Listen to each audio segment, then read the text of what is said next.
we should just get a 7-up, but maybe just trying to see if there's a way through here. Okay, so what we typically do, if we can't hear one, we'll play the song and see if one responds and comes in.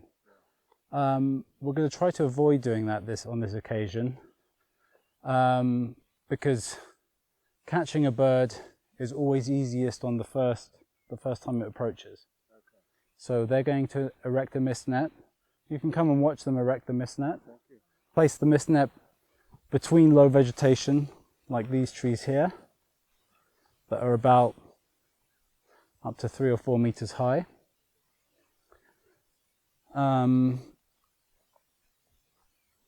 If the vegetation is a lot higher, the tinkerbird will typically fly from high perch to high perch, and so there is that risk here because we have these eucalyptus here, and there's some other taller trees here. So I can't say that it's definitely going to work, but we'll give it a try. Yeah. It will take them about 10 minutes to put up the net.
So we're ready to start.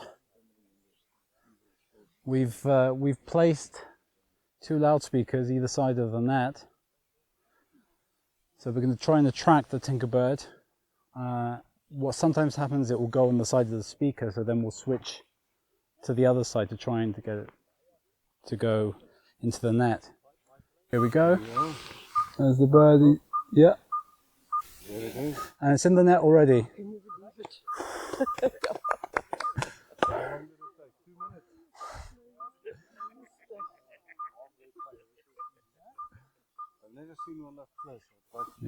Yep. No, we will. We'll process.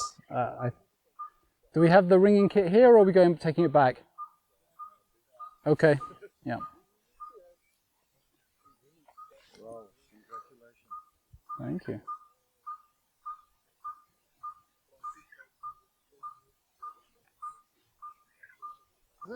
It's a bit orangey, yeah. It's not very.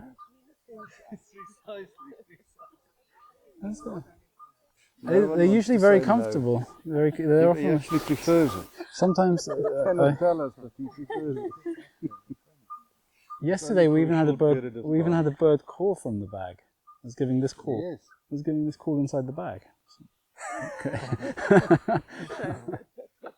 Real determination. It's the first time it's ever happened to, but it happened yesterday. Yeah. Do you want to try the alternate call? You either find that the bird approaches straight away and goes in the net, or it stays back and sings. Come here if you want to. Yeah. He's actually defending the spot. Yeah. This loud. from this super tinkerbird. Yeah. No, we adjust the volume often in the experiments, especially if they come in and they don't go in straight away. We might lower the volume so they can try and triangulate to the sound better.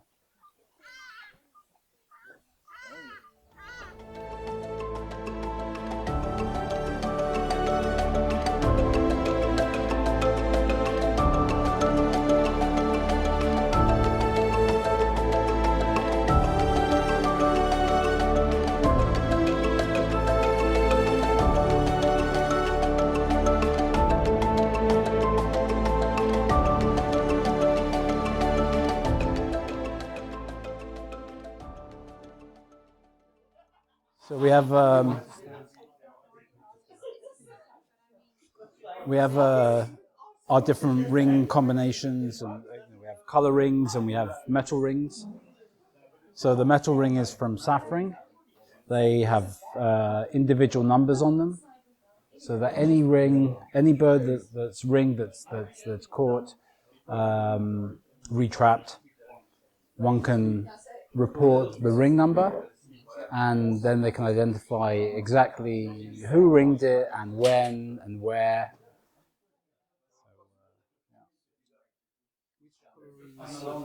Well, you have the combinations, right?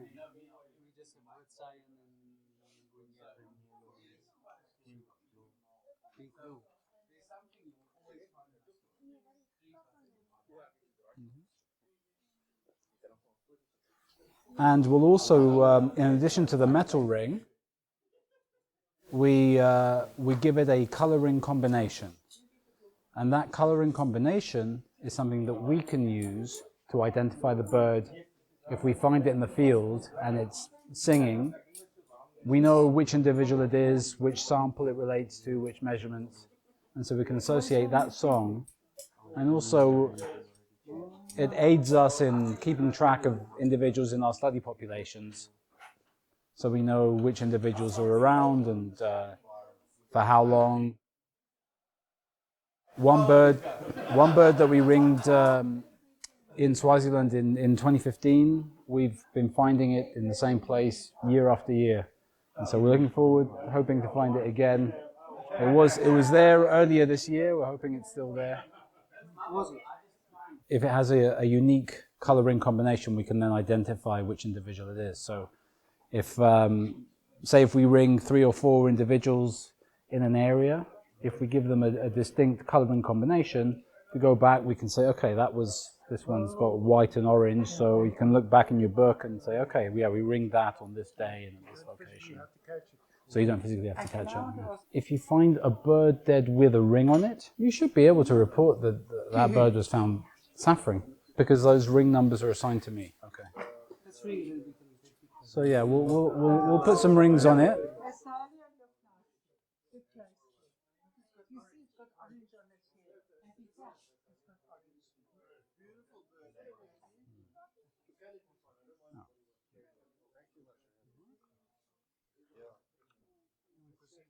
So these are the rings we're going to put on it. It looks like it's orange. I mean, you delivered the rings to my house, I think. Yes. And I couldn't figure out what they were. Like for a necklace or something. Yeah. Oh, never chafes, never causes It's any. the oldest tinkerbird you've recovered. Oh, yes. Well, yeah, I was just saying is that one individual that we know that we see every year in Swaziland, that's from 2015. You've never known detrimental effects Yeah. from that. So the thing is that Nice to hear. we don't often return to the same places, even though we put rings and colouring combinations on for that possibility. We do often when we're traveling around, like some of the data that I presented from Kenya and Tanzania, that's just driving along, stopping in a place, working there 1 or 2 days, moving on to the next one, and just continuing like that, and without returning to those places.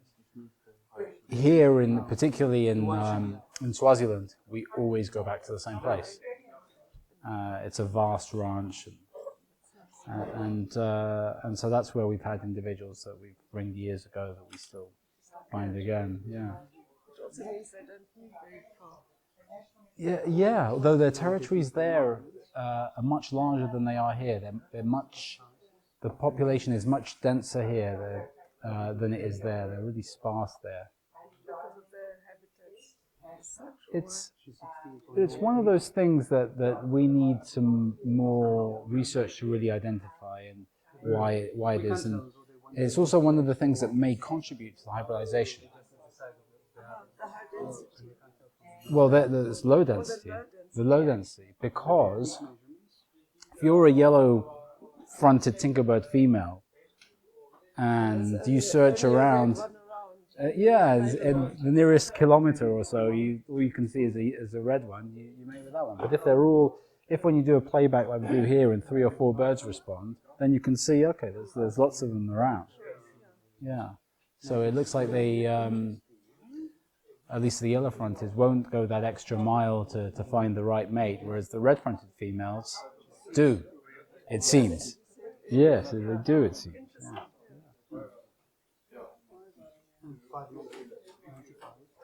So these measurements, so it's just taking the bill measurements there, and you've done the wing and tail already? Okay. So this is a wing rule. So you place the wing along the rule there, and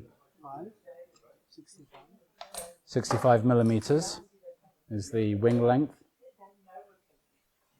and the tail rule. You look for the uropygial gland and press the wing rule against that. Which is 34. 34. You've done the tarsus? Yes. Yeah. Right. And so for body mass, we have an electronic scale there.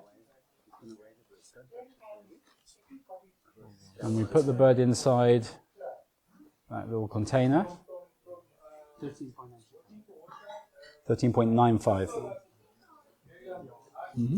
13.95 grams, so about 14 grams.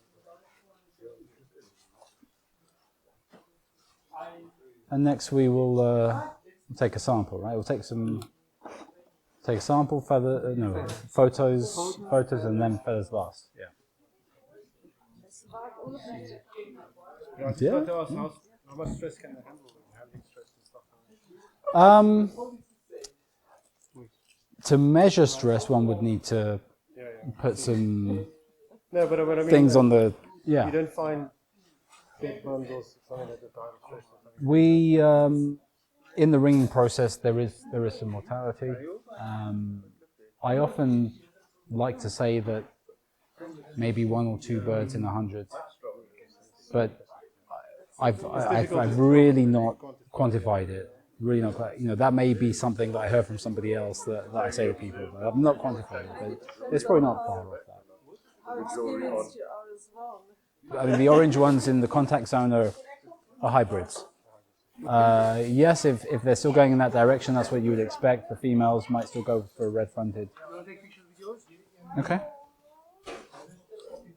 It'd be interesting that if they go revert back to red once they breed with the red ones, once they stay, which genes come forward again. Sorry, hold on a sec. Let me just take some photos and we can. The rings, I wanted the rings. Oh, the rings.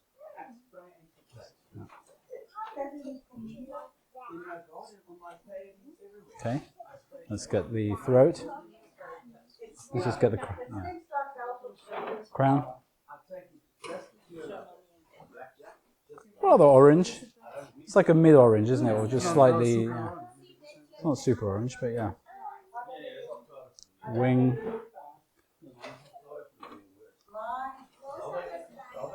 Rump. Let's get another profile view.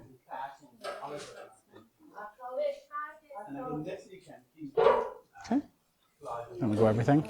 So yeah, so if they were to breed with a red front one, red orange here. So our study suggests that it's based on the genes, and if the orange individual has an allele, that we call it, for both red and yellow, and the red has 2 reds, chances are, it depends on which which allele it inherits, the red or yellow from the hybrid. But 50% chance it'll go back to red, or it will remain orange. Yeah.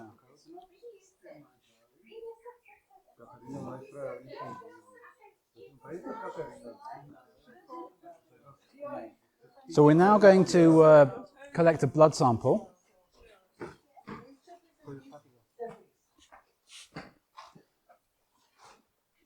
So for this, we have these vials with buffer in. This is lysis buffer that we use to preserve the blood. It preserves the blood at room temperature. And we look for what we call the brachial vein, which is on the underside of the wing. You'll see in a moment.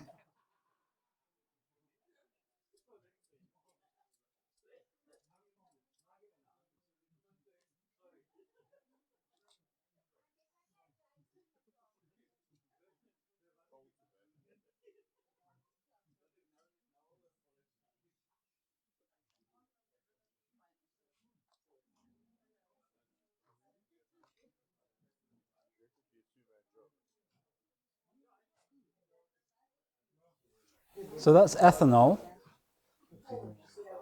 We put a little bit of ethanol in the area. I'm going to show it to the camera.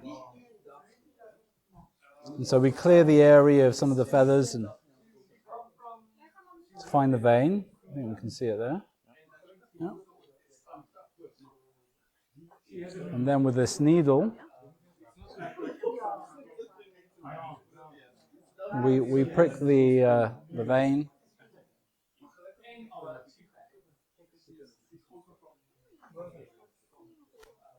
And this is a capillary tube which we use to draw the blood from the vein. And we try to collect about 50 microliters of blood. Right now we've got about maybe 20 there. Where's the vial? Where's the vial? Okay.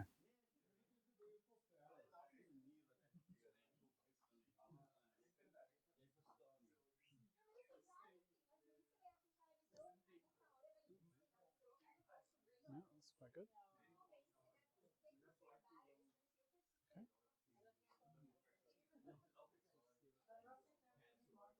So we blow that into the tube.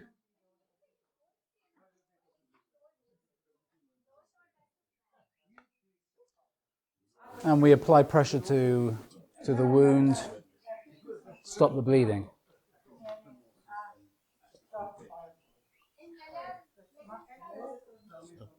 Okay, good. All right, let's have a look at it. So we still need we're taking photos, so we just need So the only thing left now is to take some feather samples. Crown. You got crown? Oh, you have? Okay. Mm-hmm. So if you look closely, some feathers are more orange than others.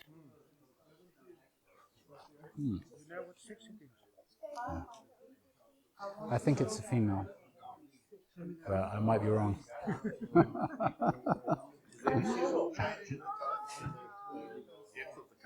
The sex? Seasonal? Not that I'm aware of. They'll molt their feathers, though, at some point during the year. I'm not sure if they molt once or twice a year. But yeah, we don't see any seasonal variation as far as I know. Good.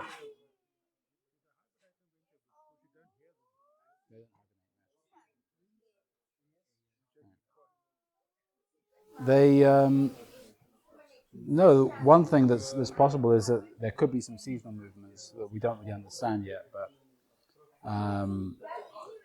which was one of the questions that Jan had asked. But yeah, No, it's an interesting question. We're rarely here in the winter. I have with Sifiso done some work in Swaziland it was July last year, where we did find some. But we were wondering about seasonal movements of yellow-rumped tinkerbird, weren't we? Because we caught a number of them there where they hadn't been seen before. Can you tell the age roughly? Can you see if it's old or young? My understanding with these is that the younger birds have a very small or even lack the forecrown that develops with age. Okay. So based on the size of that forecrown, I would say this is an adult bird. Okay. It may be a female just based on the fact that it didn't sing, whereas the other bird that was nearby did sing. Okay. And the males sing more than the females. Okay. Based on that. So just based on that. I don't think I've ever caught a tinkerbird with rings on. I do occasionally catch other birds with rings on. Yeah. I'm the only person who rings tinkerbirds. Thank you. All right, I'm going to go and release it now.